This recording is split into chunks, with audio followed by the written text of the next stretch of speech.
Bonjour à tous. Je m'appelle Virginie Godet, je suis maman de 2 petites filles, Justine, 10 ans, et Louise, 7 ans. Donc je suis ici pour témoigner sur la maladie de ma fille aînée Justine et surtout la faire connaître auprès du corps médical. Je remercie Madame Delpéry de m'avoir conviée. Je représente aujourd'hui l'association EHPAD France. Le but de cette association est de ne pas laisser les familles isolées face au diagnostic et de récolter des dons pour la recherche médicale.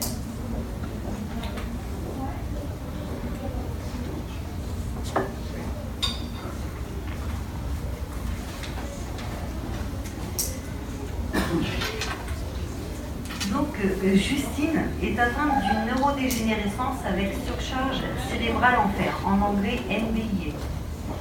C'est un syndrome qui rassemble un groupe de maladies neurodégénératives rares caractérisées par un dysfonctionnement progressif du système extrapyramidal. Les maladies de Parkinson et Alzheimer en font partie. Justine souffre de la maladie BEPAN, gène WDR45.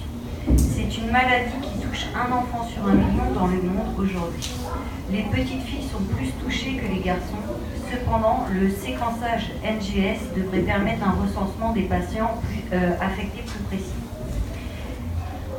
BEPAN est une maladie mitochondriale survenue de novo, c'est-à-dire que les parents ne sont pas porteurs du gène. Le gène se trouve sur le chromosome X. Il a été découvert en 2012 aux États-Unis. Donc le gène WDR45, code pour une protéine WIPI qui intervient dans l'autophagie caractéristique de cette maladie, qui est une fonction physiologique qui permet de dégrader les déchets et de maintenir une homéostasie du neurone. Et quand elle ne fonctionne pas, comme chez Justine, il y a une accumulation de débris de protéines, ce qui entraîne une dégénérescence du neurone et de son prolongement, l'axone. Cette maladie se dessine en 2 temps. Très tôt dans la petite enfance, les premiers mois de vie. Apparition de troubles moteurs et mentaux, avec crise d'épilepsie, puis dans un second temps, vers 6-8 ans, le fer se loge dans les noyauderies centraux, puis la dégénérescence s'installe. Même si l'hôpital Necker est porteur d'espoir pour des essais cliniques dans les mois ou années à venir, aucun traitement n'existe à ce jour. Les premiers travaux de recherche ont commencé en 2015 pour le BEPAN. Donc vous avez les différents symptômes. Vous pouvez noter un retard mental, un retard moteur, une épilepsie, une encéphalopathie, une ataxie, la propreté pas ou peu acquise. Chez Justine, elle n'est pas acquise. Pas ou peu de langage, Justine ne parle pas.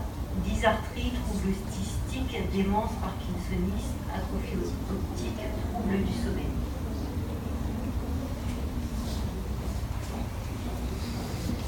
Donc, les premières inquiétudes.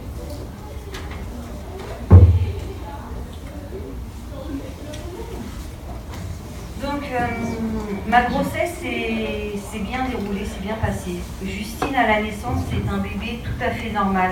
Elle pèse 3,5 kg, elle ne présente aucun signe de dysmorphie ni comportementale, laissant présager une maladie orpheline. Très objectivement, elle est belle, mange très bien et dort très bien. Ce n'est que vers 5-6 mois que je note une déficience motrice. Justine ne passe pas du ventre au dos, puis vers 9 mois, elle n'arrive pas à tenir assise seule. La démarche est acquise vers 20 mois très maladroitement. Les chutes sont fréquentes et violentes étant donné qu'elle n'a pas le réflexe de mettre ses mains en avant pour les amortir. S'ensuivent des troubles autistiques vers 12 mois, car Justine ne parle pas. Pour se faire comprendre, elle crie pour exprimer ses colères, ses envies, ses joies. 10 ans plus tard, rien n'a évolué. Lorsque Justine fait ses premiers vaccins, le corps médical se montre rassurant quant à mes inquiétudes et ne détecte aucune anomalie, me laissant seule face à mes doutes. Mais cette idée ne me quittera plus.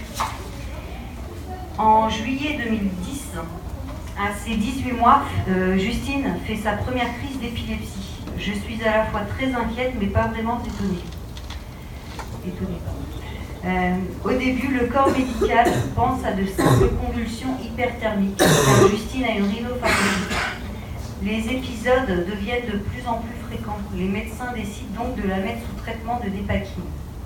Les hospitalisations se multiplient. La démarche de Justine n'inquiète toujours pas. On me dit simplement de l'emmener dans un CAMSP, donc Centre d'action médico-sociale précoce, pour qu'elle fasse de la psychomotricité. Bien sûr, cela l'aide, mais ce n'est pas ce que j'attends. J'attends vraiment des médecins locaux qu'ils adressent Justine à un généticien et neurologue, chose qui se fera en avril 2011, lors d'une énième crise, car face à l'inefficacité des traitements d'urgence, Justine sera héliportée vers le CHU de Rouen. Enfin, les investigations allaient y commencer. À l'époque, je suis à 2 mois d'accoucher de Louise, la petite sœur. Donc, les constatations du corps médical, donc jusqu'au diagnostic, ça a été assez long. Justine, en 2011, passe au CHU de Rouen une première IRM qui met en évidence une encéphalopathie, qui est une conséquence de la maladie. C'est le docteur Goldenberg Alice, généticienne, qui, à l'issue d'un karyotype, décèle des marqueurs chromosomiques surnuméraires en 1, 2 et 3 exemplaires. Je sais enfin que ma petite fille est atteinte d'une maladie génétique. Mes doutes étaient donc justifiés. Je suis alors très inquiète pour mon enfant à naître. La généticienne décide de faire nos karyotypes au papa et moi, et nous apprenons peu de temps après que nous ne sommes pas porteurs, ce qui laisse penser que Louise naîtra sans déficience. Soulagement. Les crises épileptiques récurrentes de Justine poussent le docteur Goldenberg à s'orienter vers des syndromes tels que Angelman, Dravet, PCDH19. Malheureusement, les résultats reviennent négatifs. L'épilepsie est seulement l'arbre qui cache la forêt, une autre conséquence de la maladie. Face à ces recherches infructueuses, la généticienne oriente Justine pour un second avis vers l'hôpital Necker en 2014. Le service génétique de Necker ne trouve rien de plus à proposer au niveau des recherches, étant donné que celles faites au CHU de Rouen sont complètes. L'ADN de Justine reste donc stocké dans les locaux de Rouen et Necker, mais je n'y crois plus. Je crois réellement ne jamais savoir de quelle maladie souffre Justine, même si je sais que celle-ci est très grave. Je comprends alors que Justine est probablement atteinte d'une maladie génétique nouvelle sur le marché. Elle poursuivra cependant les examens médicaux EEG et IRM à intervalles réguliers. Fin 2017, Justine est alors âgée de 9 ans. Fait nouveau, une 4e IRM décèle des traces de fer dans les noyaux gris centraux du cerveau. Une dizaine de maladies sont alors envisageables. D'où l'importance de prescrire des IRM à intervalles réguliers. C'est alors que les médecins décident de faire appel au séquençage haut débit des gènes nucléaires impliqués dans les maladies mitochondriales. Les résultats tombent rapidement. Justine est atteinte de la maladie BEPAN WDR45.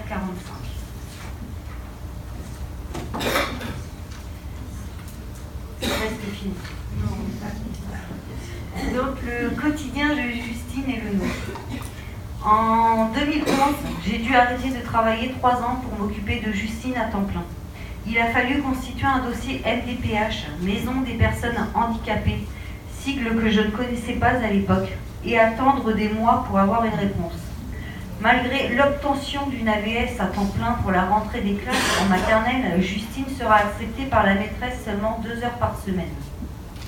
Le médecin de la crèche, lui, me l'a refusé car les crises d'épilepsie étaient trop fréquentes. Me disait qu'elle avait perdu assez de neurones et les nourrices, elles, avaient trop peur de son handicap.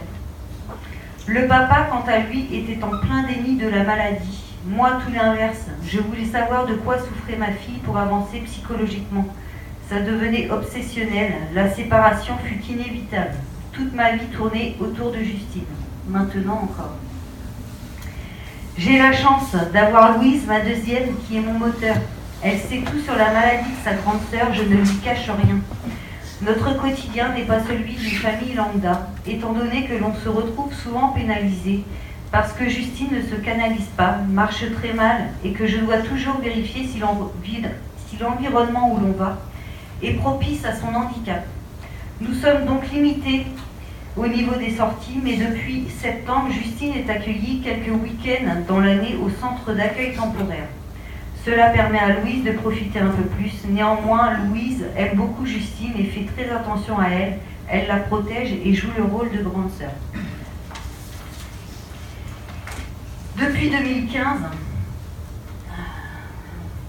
Depuis 2015, Justine est accueillie à la journée à l'IME, Institut médico-éducatif, Godgrand à la Chapelle-Pressée, dans l'Orne, ce qui lui correspond totalement. Elle est entourée d'un corps médical extra où les crises d'épilepsie ne font pas peur.